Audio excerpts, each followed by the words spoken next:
I've been selling since I was probably 6 years old. There's a funny story about me going to my uncle's house in Delaware and grabbing all of his kids' toys who are older than me and taking them around his neighborhood to try to swap them out for cool toys with the neighbors. And then I sold shoes in a mall. And oddly enough, that's where I learned how to do consultative selling. I had a manager that showed me if I read how people's wear patterns were on their shoes, if I watched how they walk, like I could get them into shoes that were healthier for them. And it was really a crazy experience to have about 200 repeat customers that would only buy their shoes from me as a little high school kid.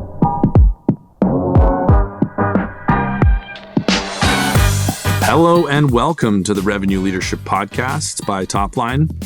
I'm your host, Kyle Norton, CRO at Owner.com. And every Wednesday, we dive deep into the strategies and tactics being used to drive success by the best revenue leaders in the world. So join me as I sit down with revenue operators to discuss actionable frameworks that you can implement in your business today with no fluff, no sales pitches, and no platitudes. But first, a word from our sponsors.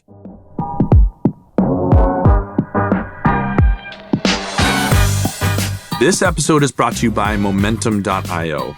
Momentum is a powerful tool for turning sales and customer conversations into go-to-market data. Using Gen AI, it extracts, analyzes, and automates customer intelligence across your org. The best part, it's not a new platform for your team to adopt. It integrates seamlessly with your existing stack and writes data back to Salesforce directly. Some of the most innovative companies out there, like Zscaler, Demandbase, Ramp, 1Password, and even my company, Owner.com, use Momentum every single day to capture forecast and churn risk, autofill Salesforce fields, share product signals, and track sentiment. So check it out with a free trial at Momentum.io. Mr. Mark Kosoglow, welcome to the podcast. Thanks for joining me, my man. I am honored to join the smartest go-to-market person I've ever met in my life. So please don't make me look bad in this podcast. We're gonna edit that out and be turning red. So I'm excited to dive in. We were just talking about topics, and I feel like this is one that is not talked about enough and is something that we all seek as revenue leaders. So we're gonna spend the next hour chatting about how to find the elusive repeatability in go-to-market. So it's something that everybody talks about. There's a lot of writing, but there's not much in the way of concrete details in terms of like what is repeatability in go-to-market? How do you build it? What are the components? And obviously your experience going from a pretty small outreach to a not so small outreach and then doing it again at Catalyst. There's lots of cool lessons to share. So looking forward to it. But yeah. Just before we dive in, give everybody your 60-second bio so they know where you're coming from. Yeah. So my name is Mark Kosoglow. I've been selling since I was probably 6 years old. There's a funny story about me going to my uncle's house in Delaware and grabbing all of his kids' toys who are older than me and taking them around his neighborhood to try to swap them out for cool toys with the neighbors. And then I sold shoes in a mall. And oddly enough, that's where I learned how to do consultative selling. I had a manager that showed me if I read how people's wear patterns were on their shoes, if I watched how they walk, like I could get them into shoes that were healthier for them. And it was really a crazy experience to have about 200 repeat customers that would only buy their shoes from me as a little high school kid in the mall. And then, I had a couple outside sales jobs over the years that went really well. I had my first sales leadership job and was the youngest regional director of sales at a $1 billion publicly traded company. Probably by 15 years, I was the youngest. I was in my early to mid 30s.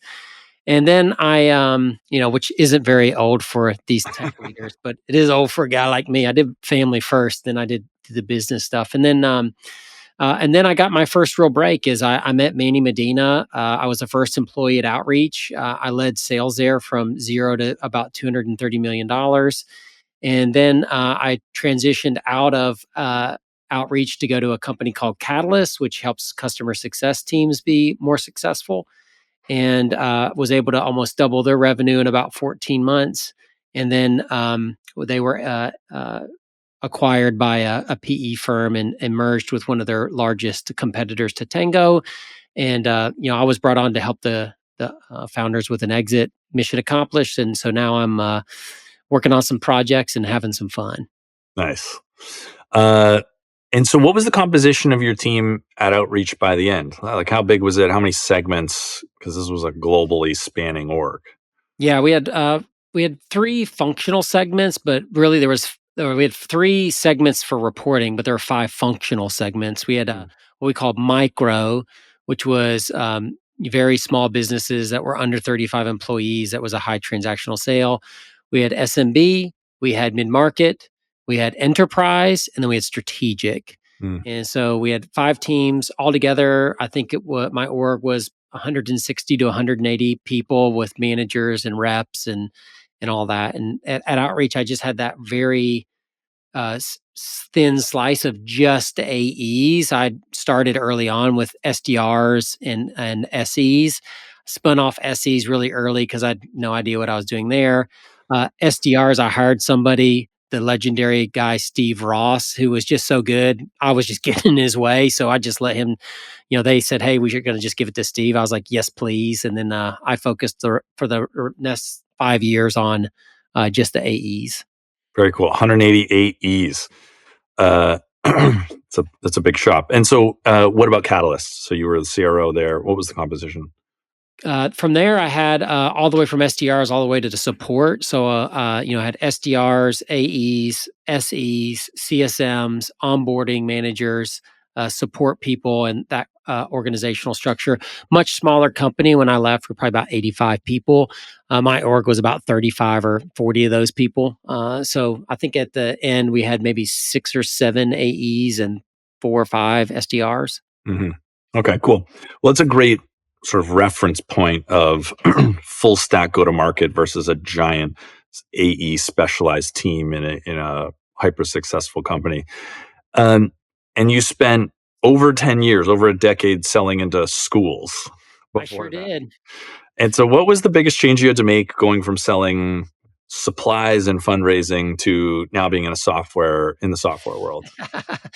How to spend all the money I was making doing the same job, but making 5x the amount of money in debt. No, people ask me this all the time. You know what the real difference is, and this isn't, people are going to like this, is I actually had to teach people how to sell in tech. When I was selling paper planners and supplementary reading curriculum and trying to get senior classes to sell cookie dough to go on the trip, that's hard to sell. Yeah. That's really, really hard to sell. Commoditize. Nobody gives a crap. There's the schools are worried about test scores, not putting in a new playground sometimes, right? Or like not dealing with how to get kids to write down their homework. And so that was real selling. That was difficult selling. When I got to tech, I realized the selling wasn't as difficult and people had no clue really how to sell because they'd never really sold something hard. And so that was the biggest transition was I remember in the beginning, and this seems so basic. I remember in the beginning, I had this thing called the rule of 52. And the rule of 52 said, if you're going to work an account in my shop, you're going to have 5 people actively you're reaching out to in every account, and at least 2 of them need to be decision makers. And people are like, oh my God, I can't do that. And every customer that we sold outreach would be like, oh my God, like we just go after one person. I'm like, yeah, like, no, like this is how real sellers do it. Now it seems like, account-based sales became a thing. Lars Nielsen created account-based sales development. Mm-hmm. And, and then outreach really took off when people started to understand, like, you can't just email Kyle and hope it happens. You need to look at all Kyle's team and a few other people and go bottoms up, go top down, and all that kind of stuff that we do now in tech fairly regularly. 10 years ago, I wouldn't say that those concepts were that normal. Maybe in like, the super big companies, but in most startups, they weren't doing that kind of sophisticated sales stuff. Now I think almost everybody is. Yeah. Yeah. I came into tech after having sold very crappy conferences, commoditized. The product was bad. People who have been before were like, I don't want to go to that.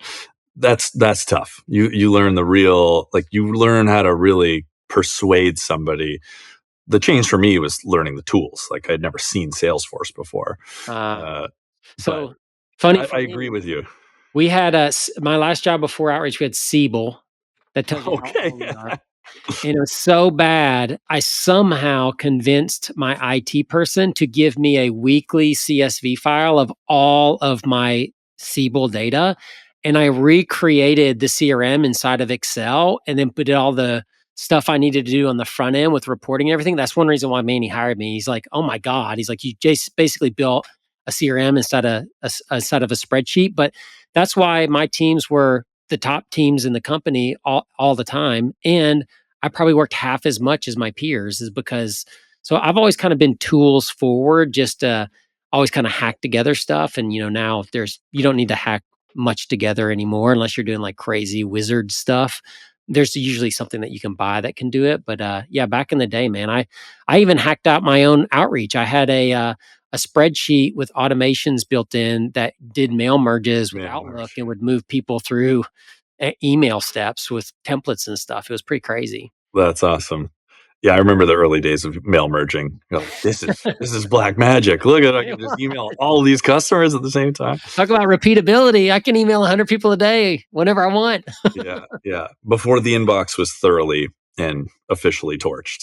Yeah. But you had to also work because those email addresses, you couldn't just go buy them. You had to find them. And that wasn't easy. Yeah, for sure. Cool. Well, this is a good foundation for us to kick off. So the topic for today is repeatability.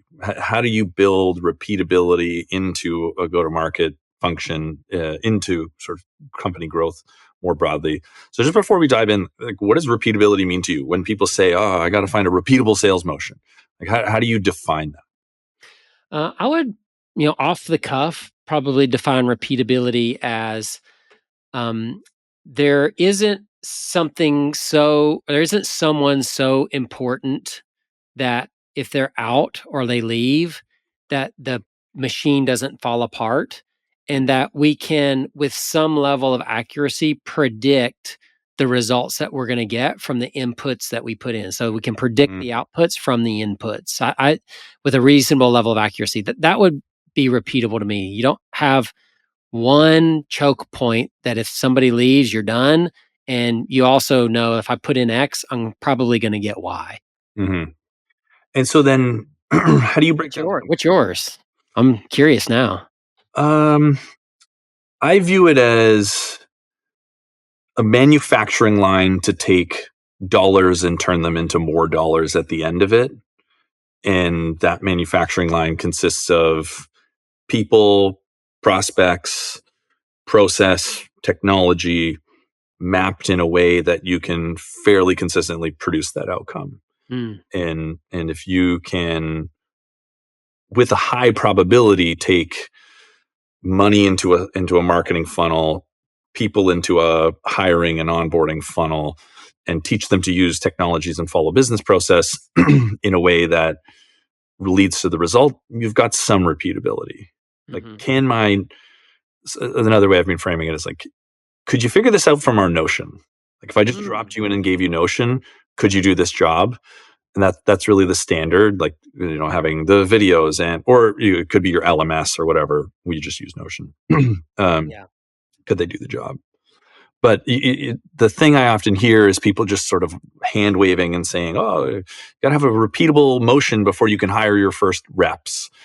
I've never seen a founder have a repeatable sales motion before they've hired their first rep. So there's obviously a spectrum from it's repeatable because you've done it sometime, so you have repeated it. But then there's the type of repeatability that I think that all founders and revenue leaders are looking for is this much more systematic and much more predictable system.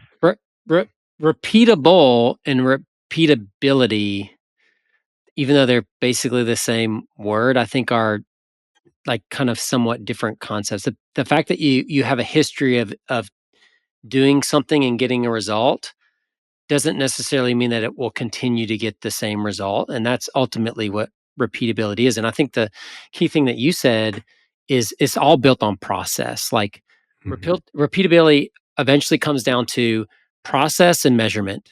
Because if people don't know the process, then there's nothing repeatable. It's all unique and bespoke. And then whatever you're doing will end, its success will end. You will not be able to just like Ron Popeil set it and forget it. And every time I put a chicken in the rotisserie, it comes out beautiful. Eventually, that doesn't come out beautiful anymore. You have to have the measurement in place to know when, oh, you know what, the chicken's not as getting as cooked as much anymore. It's time for me to build a new way to cook a chicken. Now I've taken a metaphor way too far, but you know I'm getting hungry. So why does repeatability end? That's such an interesting observation. What gets in the way of something that works stopping working? Yeah, I think that a couple things is just like the NFL or the NBA, sales is like a copy me sport. And now that we have LinkedIn and everybody likes to say, including me, what's working, people start doing that. And it's just like there's kind of like, I don't know what the term is, but there's like this point of diminishing results when more and more people start to do the same thing. You know what I mean? Like, I'll never forget a few years ago when I got my first bet email. And it was like somebody was like, "Hey, Mark, saw you went to Penn State. They're playing Michigan. I bet you $5 that Michigan wins, but if Penn State wins, like I want a meeting." And I Yeah. was like, "Oh, okay, cool." But then you know what? Like 3 months later, I was getting like 5 of those a day, and I was like, so was repeatable for that person for 5 months. Then after that, wasn't repeatable anymore, right? Mhm. So that's one thing is the copycat nature. The other thing is typically when you apply like a strategy or a tactic to a group of people, there's only so many people that will work on, and finding more and more people that will work on becomes increasingly more difficult to the point at which it's too difficult for it to continue to work. And Mhm. so like that you just exhaust something, everything has a shelf life. And when you exhaust when it goes bad, then you have to switch to something else. I think those are the two main reasons why processes don't last forever. I mean, Yeah. shit, I'd love to just be like, here what we do, and then I never have to think about this again because it always does the same thing. But like the reason that we get paid a lot as sales leaders is because that's never true. Mhm. I think this is a Chamath quote. He's like, one company's profit is another company's opportunity. And so if Mhm. you have this arbitrage opportunity where it's like, hey, you can just message people on LinkedIn and they answer your messages there. Like for a while when LinkedIn was brand new, people just like, I would prospect on LinkedIn and everybody answered. And Yeah. people were like, sure, I'll take a meeting. And then obviously that gets blown up and you had a front row seat. The early days of sales engagement, what an insane competitive advantage it was to Kyle, be.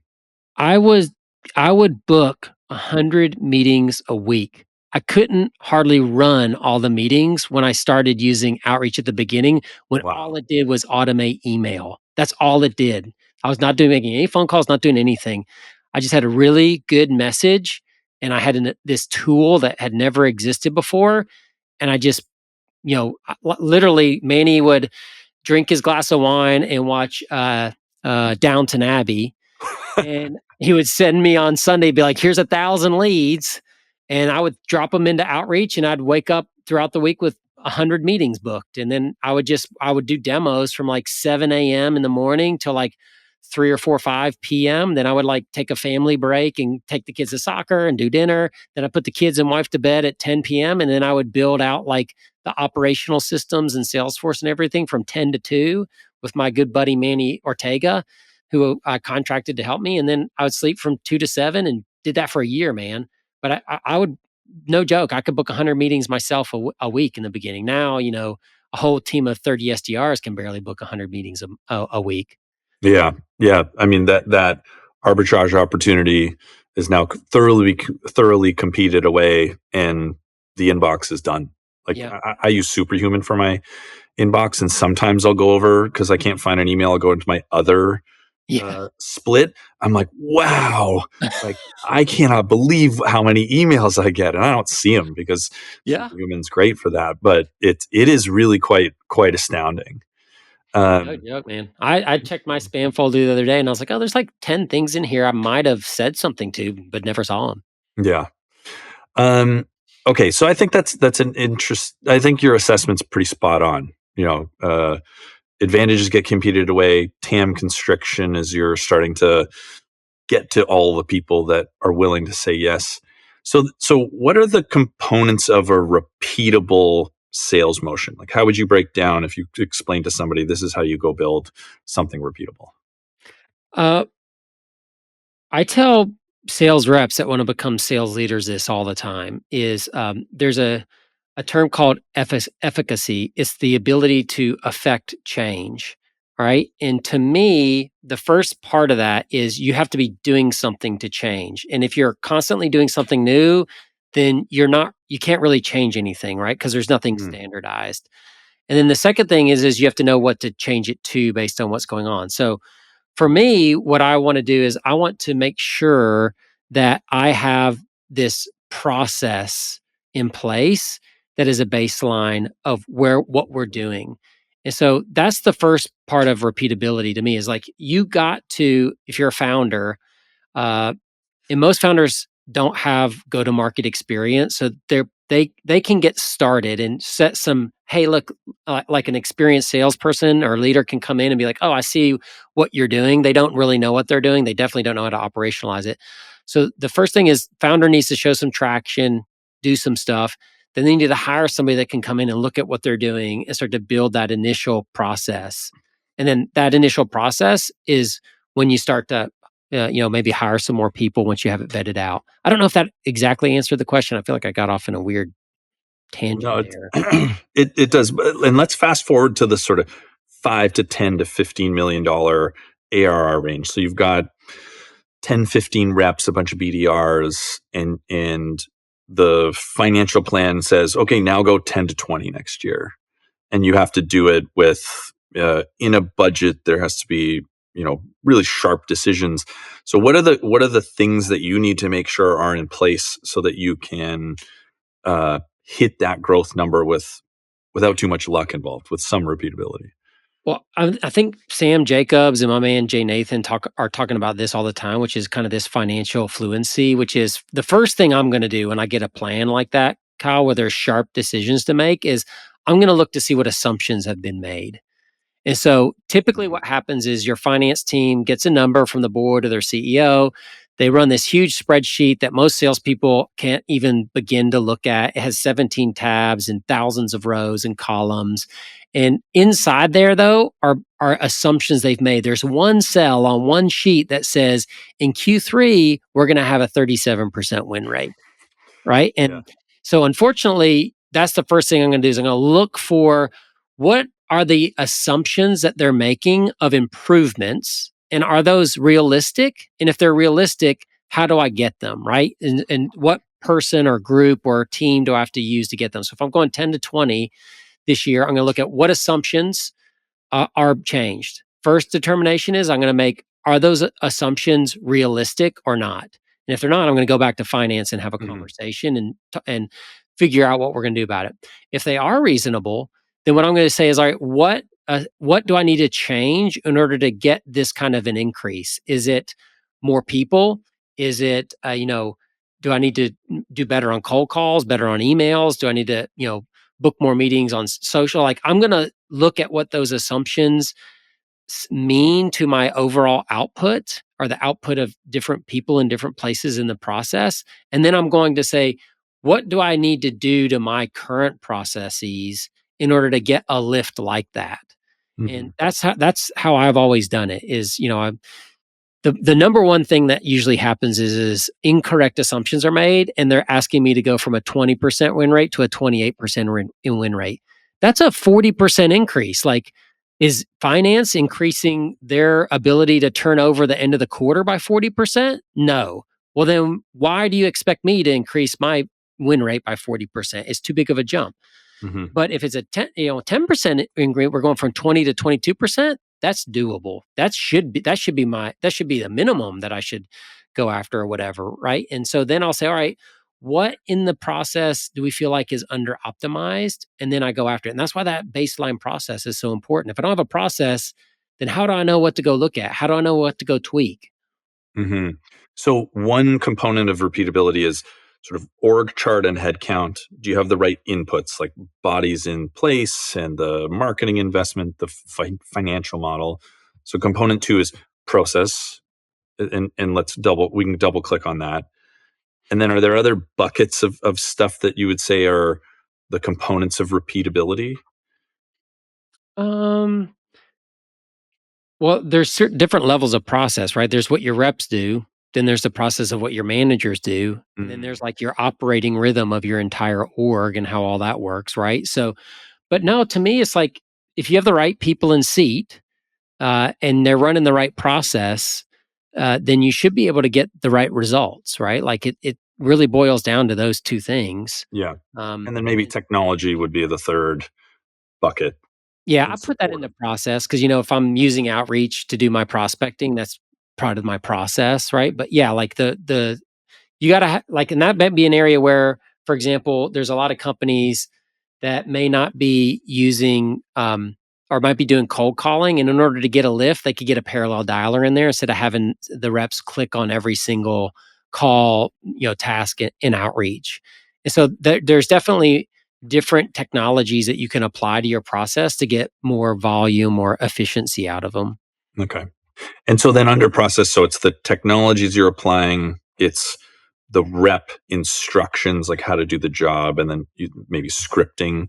Anything else in that The process bucket that you spend time on? the measurement, right? Measurement, right? The Yeah, yeah. measurement. Yeah, you have to have that process instrumentated out correctly. And that's like when I do consulting work and stuff, that's like usually the number one thing I see is they don't have the right milestones. They've squished together stuff or they're too granular. And I have a crazy story about a company I went in and they just weren't instrumented correctly. And so I split their funnel to inbound and outbound. Inbound was booking a lot of meetings, but they weren't holding. The held meetings that were converting really highly. Mhm. The outbound process was booking meetings, holding at a great rate, but wasn't qualifying at a great rate. So they had unfortunately put their funnel together. And when they mixed the numbers together, they thought they had a discovery problem when Mhm. half of the problem was actually like their rescheduling and rebooking process to make sure that meetings held, right? And the only the outbound people, only the outbound opportunities actually needed the stuff around the discovery training. Now, the discovery training helps both sides, but not identifying that rebooking process problem would have cost them a lot of deals because that was one of the biggest holes they had.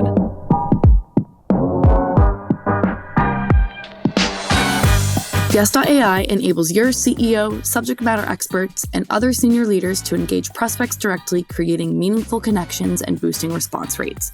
With just one click, your team can strategically involve senior staff to make your outreach more credible and effective. Empower your GTM team to orchestrate your outbound process and say yes to yes.ai. That's YESS.ai.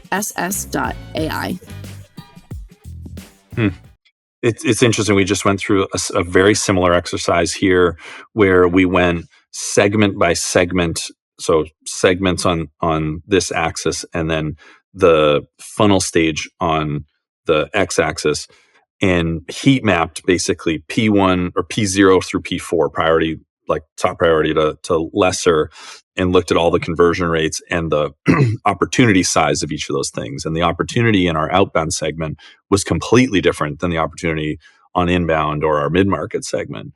And so I think that measurement by segment and cohort or motion is a massive one. One of my favorite things to do is to do what you just said, Kyle, which is to take a y-axis, and on the y-axis, always put ACV, win rate, and cycle time. But then on my x-axis, I put things like, let me see what happens at 50-person cohorts, like for employee size, or $1 million revenue cohorts, or let me see like the number of open opportunities a rep has at any single time, like if they have 10, if they have 20, if they have 30, if they have 40.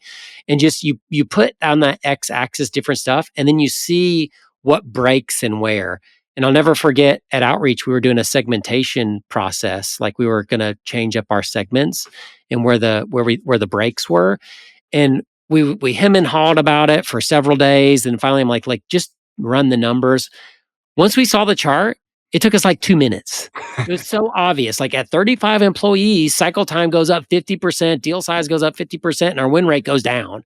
All right, that's a different deal than under 35. It was so blatantly simple. And I would tell sales leaders all over the place, like, take your ACV, your cycle time, and your win rate, and then on the y-axis, and on the x-axis, plot different things that you're interested in, and you will see where things get screwed up, and then that's where you can apply specific fixes.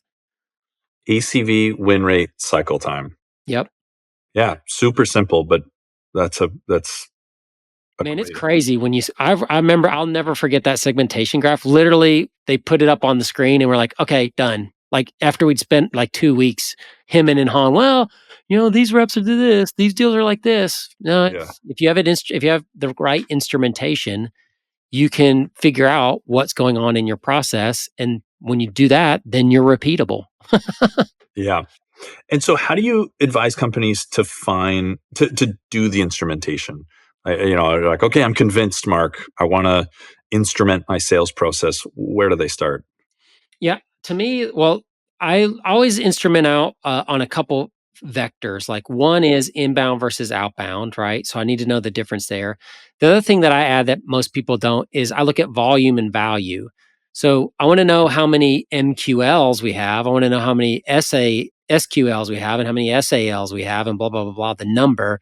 But I also want to know what is the total value of the MQLs? What is the total value of the SQLs? And the reason I do that is because when you just look at number, what ends up happening is you can be converting a lot of your small ones, miss the few big ones, and your conversion rate looks great, but you've missed tons of revenue because you missed the big ones. If you just do value, just the dollar amounts, you can convert just the big ones and miss all the small ones, and you've missed a ton of revenue. You have to look at through both lenses to get a full picture. So that's the first thing I do. Divide it up into your channels. Secondly, divide it into value versus volume. And then the last thing is like, there's just like standard milestones that you need to know, right? I just did a podcast for 30 Minutes to President's Club, actually, where we dove into this and we went through all the different funnel stages. But, the basic idea is like, for outbound is I want to know active outbound accounts. How many accounts have gotten a manual activity in the last 14 days? I want to know that. Second, I want to know is how many of those accounts have engaged with that activity. That can be anything, an open, an email or a reply, a cold call answer, whatever it is. They've somehow there's some signal back, right? Then I want to know if they engaged. How many did we book a meeting? How many meetings held? And then how many held meetings converted into qualified pipeline? That's my funnel for outbound. And with that funnel, I can look at the volume, how many things we're sending through, the value, how many dollars we're sending through, and then I can look at the conversion rates. And you know what? Like the conversion rates typically are a tell of your process. If your process is working good, then your conversion rates will be good. It's either a skill thing or it's a process thing, but most of the time it's a process thing. Yeah, or a will thing. Yeah, or will. I don't deal with will, man. If you ain't got the will, I'm out. I work too hard and whatever for you not to work hard. Yeah. Which is somehow a hot take these days, but we won't go there. Oh my God. Dude, did you see that meme of the guy that had 11 computers in his office? And he's like, I'm making $1.3 million this year because I have 11 jobs. And he's like, all I got to do is kind of show up to the meetings and do a little bit of work and nobody says anything to me. Dude had 11 jobs at one time. And literally every computer was across his desk. It was insane. I mean, don't hate the grind, I guess. If you are so poor at managing your team that you don't notice that somebody is working 1/10 of your job, then I mean that's sort of on you. So measurement and instrumentation, then this helps you identify the major opportunities in your funnel by stage. And then how do you think about stack ranking? Like, what do you work on? Do we change the tech stack? Do we change the people? Do I change the process? Like, how have you gone about identifying the biggest areas of opportunity? You're the SVP of sales. You see a bunch of data in an MBR. You agree as a group, hey, we've got a conversion rate problem at Disco. Then how are you going about figuring out what to work on? So I have what I call level 1 and level 2 metrics. Level 1 metrics are like the volume and the conversion rates. Like how many SQLs do I need? At what rate do I need SQLs to convert into SALs? So how many of those do I need, right? Level 2 metrics are what make those those level one metrics tick, right? It's the kind of the leading versus lagging. The volume metrics are typically like lagging metrics, right? The L1 are typically lagging metrics. The L2 are more leading metrics. So what I would do is I would break SQLs out into several components, right? Like if SQL, if you define that as like a booked meeting, I want to say like, what was our average time to reach out? What was the effectiveness of the emails? How many emails did we send? I'll break that down into like 4 or 5 what I consider like, in order to convert this is what I need to look at. When you do that, it's easy to figure out. Like, for example, if it's a timing issue and I don't have something that automates my outreach, then I need to get a new tool. But if I have something that gets my outreach in place, maybe I need to change a setting on it, or maybe there's something broken. I remember one time at outreach, we had a weekly meeting with me, my head of SDRs, and my head of demand gen, and we just like would obsess over everything. And one week we came in, we're like, what the heck's going on? Well, we found out like somebody had changed the name of a field in Salesforce and it had broken 2 or 3 automations, and our sequences weren't firing at 100%, right? They're firing at 30%. And so it was killing our inbound pipeline conversion. And so that's the stuff you're looking for, is like, once you have your level 2s figured out, that you can usually now get to have a conversation with someone and be like, all right, are we following the process? Do we not have a process? Or is there technology that can help or is hurting this process? And then that's when you're ready to go. Like if it's a skill thing, enablement program. If it's a process thing, redo the process or the automation and probably a little bit of enablement. If it's a tooling thing, then you need to go evaluate tools to increase that. Like I did some work with Chili Piper, and honestly, the amount of people that do not allow people to book on somebody's calendar from a demo form to get directly onto their calendar immediately, and then have a confirmation email go out, and then sending that lead to the right person, so that you don't send an SMB lead to an enterprise rep. The amount of companies that have that wired up correctly is tiny. Just is so small. And so that like is a process and a tooling issue. Some people don't have the right tooling to do it. Some people don't have that tooling set up correctly. That's usually not a skill issue. So by doing those level 2 metrics, you can start to really dig in and figure out where your issue is to fix it. Yeah. Even big companies like Shopify, we couldn't route meetings to the right people because we had custom built so much in Salesforce, so much Apex code that nothing worked. Like Chili Piper couldn't function properly. It's a foundational component that most companies get wrong. There's some trigger words you should have as a revenue leader, and Apex code is one of them. That means nothing else can work. The other thing is custom objects. Oh, yeah. I literally met a company that was like, well, we don't like the account object in Salesforce, so we built our own custom account object. And I'm like, you're idiots. Show me what's the difference. No difference. Yeah. And so like, that's where you got to just be, you got to have some trigger words that when somebody says, hey, we should change this process to something so far out that we have to do something custom to make it happen. Like sometimes that's necessary, but most of the time it's not. Yeah. Yeah, Apex code definitely trigger word for me now. Brings back bad memories. So I'm what the theme I'm really getting here is like an extreme understanding of the granular details. As a revenue leader, you a bunch of years into your career, you were still able to understand the input metrics of your volume metrics in a level of detail that I think is quite rare. I don't know if it's rare. Like, I mean, I think what's rare is like, most companies won't do the work to do the instrumentation. I was just helping a company for 4 months, and we still only were, and they're like, it's not going fast enough. And they actually like kind of let me go.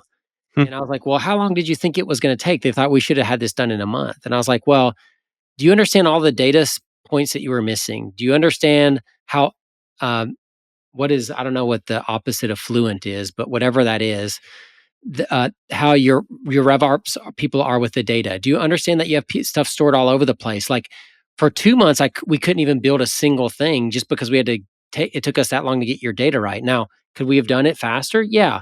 But those ops people would have had to do this 24/7 for 2 weeks to do it faster. Mm-hmm. And so, but that's one of the main things I see is like people don't take the time and they think that what they have is probably good enough, and good enough most of the time, especially when you get to scale, is not good enough. It really does. You really need to be able to show in a Notion doc or a Tableau thing or whatever. Like this is exactly how we're running and measuring the business. And most people have a Salesforce report, and then they create a new Salesforce report every month because they can't remember the one that they used last time. And then I just saw some company the other day that was like, we have like 83,000 Salesforce reports. And I'm like, there you go. Yeah.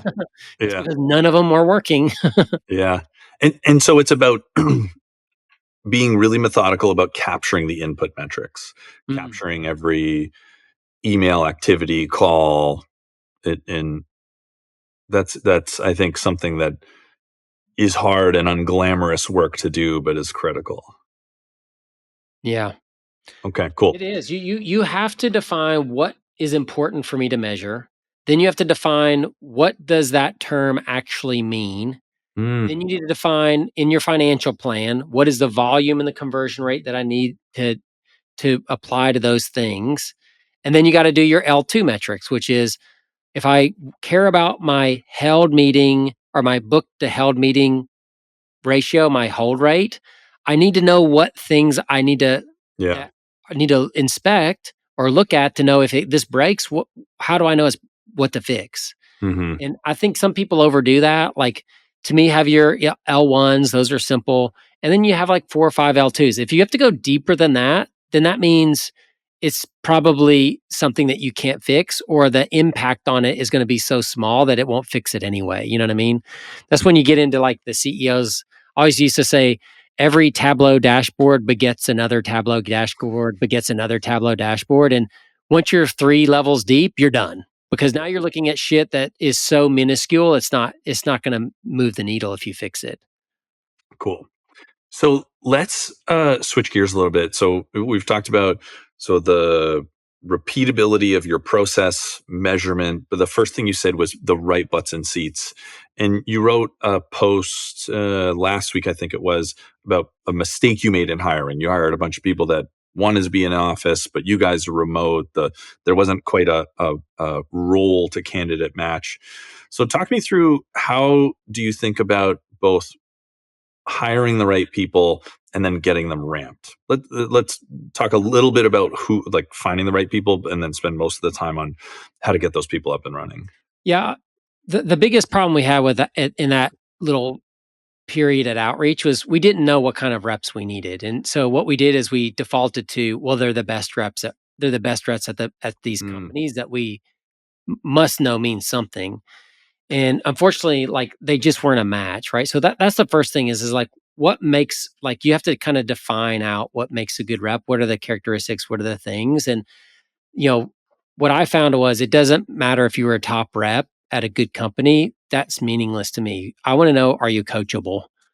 Right? I could care less if you're the worst rep on the team. If you're coachable, I can coach you into being a great rep. And so that's the first thing is like you got to define uh, the characteristics or the traits. Those are inbred. Those are the hard things. Those are the things you probably can't change. And then you do the skills. But most people do the skills first. I'm like, oh, can they negotiate? Can they do discovery? Let me see how they demo.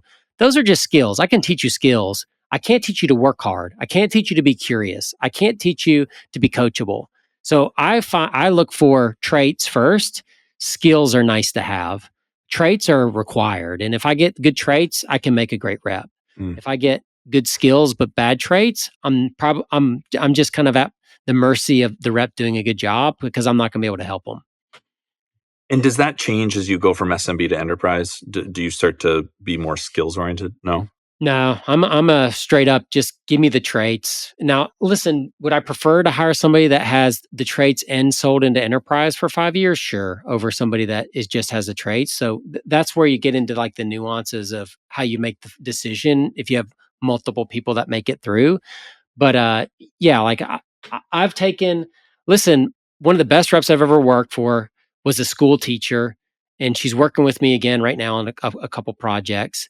And she closed $1 million deal with CenturyLink at Outreach in the first 2 years. We had no business doing that. And in 2 years prior to that, she was teaching kids social studies in 7th grade.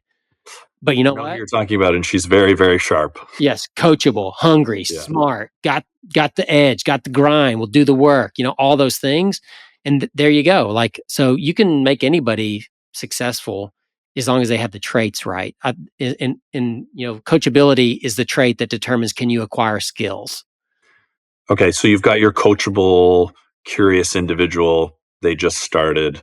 What's the system that you're using to repeatedly get them to high performance? Yeah, so sucked at this at Outreach in the beginning. Got really lucky that I hired people I knew. Secondhand people like that were one connection off that I could trust, and we had a obviously great product market fit and the right time and all that kind of stuff, right? But when we started to really scale up, I hired a guy named Jerry Farr to be my sales enablement person, and that's you have to have somebody that isn't a trainer to build a ramping process. And unfortunately, most enablement people are trainers. And a training is a very specific and valuable skill, but it doesn't teach people like, all right, how do people learn? How do we create a curriculum? How do we take that curriculum and match it to the skills and tune it into the traits that we hired for? And so that's what Jerry was really, really good at. And we had the whole boot camp thing, and then the what happens after the boot camp and the buddy system, and we had all of those sorts of things, right? But I think that the main thing you can do is hire an enablement person that can actually show you, this is how we onboard people successfully here, and then you look at that and see if it makes sense for you. And so what's the difference between a trainer and this type of individual you're talking about? A trainer is someone that can get in front of an audience, hold their attention, and teach. Right? So think about it like as a teacher. The other one is a principal. A principal doesn't teach, but they can. But the principal figures out the curriculum. They figure out how does the schedule is going to work? Like, how do you discipline the kids? It's all the stuff surrounding the environment that causes the teacher to do well. And that's what a real enablement leader is they're like the principal or the superintendent of the school. They're not a teacher, but most enablement people are teachers. They're building trainers. a system. Yeah. They're not thinking about, oh my gosh, if we, I just saw that there was a study that said if we start school at 8 a.m. instead of 7:30 a.m., test scores goes up 15% because kids are so much more mentally active after 8 a.m. So let's go to the school board and figure out how we rearrange the bus schedules and everybody to get everybody here at 8 a.m. instead of 7:30. That's not how a teacher thinks, and that's not how a trainer thinks, but that's how a real sales enablement leader thinks. What was the biggest difference between your enablement approach post Jerry versus some of the mistakes you made before? Yeah, it was just me doing everything. I was just like hopping on calls, doing everything one off, sending people like Google Docs. Like I remember, I still have it. I have like the first playbook for Outreach. It was 107 pages long, and it taught you how to do everything. I mean, it taught you how to there's tools in there that don't exist anymore. That you'll be like, all right, go to here, click on this, download this, hit this in the extension, do this and this. This is how you use this in your workflow. And but what it was just too much information. It wasn't packaged correctly. I can't create curriculum. I'm a good teacher. I'm a great trainer. Going back to the point, like I can get people involved and interested, and I have knowledge and can answer questions and all that kind of stuff. But I can't put together, all right, on day 1 of your first day, we need to do this. On day 2, we need to, that's just a level of detail and thinking that I need help with. And so that's what your enablement person should do if you have those same weaknesses like I do. Makes a ton of sense. Okay, one more question, and then we'll do a little quick fire. So you have these people in place, they're enabled, they're ready to go. How are you as the head of sales monitoring things across this entire org, making sure rep, manager, director are all sort of doing the things as you would want them to do? What's your system of audit and measurement at a leadership level?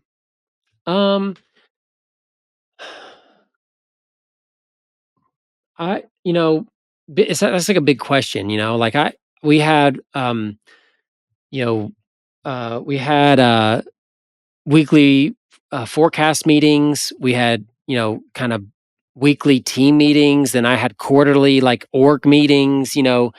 There's a lot of touch points. The main thing I would say is you have to have, like, an operating rhythm. Hmm. And that operating rhythm says, on a basic day, in a basic week, in a basic month, in a quarter, these are the things that we do. And then here are the way that we do them.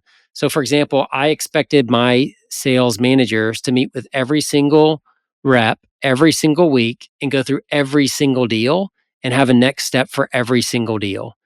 And I had a way to do that. I had a way to, it was so important to me that I made them send me 2 of their recordings every quarter. And I would coach them directly on how to run deal review meetings because I thought it was the most important meeting in the entire sales organization, Mm, bar none. Because if that worked well, then we were winning deals. Forecasting was easier because the data was accurate because we took care of all that in those meetings, right? So that was kind of like that's kind of how I think about it is you got to have that operating rhythm, and then that operating rhythm dictates what meetings and things that you're going to do. And then once you know those meetings, then you need to say, all right, what are we trying to accomplish and what do we need to accomplish in that? So that's a big question, man, but that's how I would, give you like a TLDR answer. cool. We'll save the deep dive on operating rhythms for a future pod. That was good. Okay, quick fire. Um, what do you wish you knew as a new leader? So going back to your start of managing your first org as a second line leader that you came to understand much later. My first sales lead management job or first time, second Second line. Your second first like line. head of VP sales job. What do you wish you knew at the beginning? I wish I'd have known how important the people that are in your support orgs are. Like, for example, enablement, rev Mm, ops, and kind of those who's handling the SDRs and who's handling the AEs. That kind of like that layer of support around you. I still was in the mindset of a frontline leader, and I'll just do it. I'll just do it. I'll just do it. I'll figure it mm, out. I'll figure it out. Versus being like, oh, I've hired a great enablement person. It's their job to figure it out, and I need that role in order to do the other things I need to do. cool. What's the most common advice you give to new leaders? Uh, one, build your squad. Like you got to have a squad of people that believe in you, will follow you anywhere. That if you went to the next company, like you got to have that kind of tight thing. And the other one is we talked about it earlier, efficacy. The job of a leader is to affect change. If you can't affect change, then you have no job being a leader. Change a mindset, change a process, change the results, change an attitude, change how somebody does cold calls. If you can't affect change, then you're not really a leader. And so, one, build your squad, and two, make sure that you have efficacy. Cool. What's the hardest lesson you've had to learn? As much as I hate politics and I suck at it and I'm completely oblivious to it, it is a requirement of an executive is you have to have there has to be a little political thinking to what you're doing. That is a hard lesson to learn. Um, what's the best thing you've read in the last 12 months? Um, Besides a Kyle Norton post on LinkedIn. Yeah, besides that. You know what? I've been on a little reading sabbatical. I don't know if I've read a book in the last 12 months. I kind of go through cycles, and Yeah. I think maybe the last book I read was Jolt, Mm, The Jolt Effect, and that was really good. But I have a problem with reading. Is I read and I learn too much, and then I try to put too much into practice, and then I create this big backlog of all this stuff I want to do. Then I feel like I've wasted what I've learned because I never really did it. So like I kind of have like a love-hate relationship with learning. I love learning, but it makes me feel bad when I can't apply it. yeah. It's like learning FOMO almost. Right. FOMO of all the stuff you got to do. Well, that's awesome. I think this was a great dive into a very, very important topic. My big takeaway here is just the importance of instrumenting every piece of your revenue chain to understand what's happening so that you can audit, understand, tweak, and affect change. So hopefully this is a message that gets people excited. So how can people find you? Where can people read more from you, learn from you? Yeah, LinkedIn. I post every business day pretty much. I skip one or two here or there, but every day I post on LinkedIn. Awesome. Okay, well, appreciate the time, Mark. This was awesome. Thanks for joining me, and it was been a pleasure. See you, brother.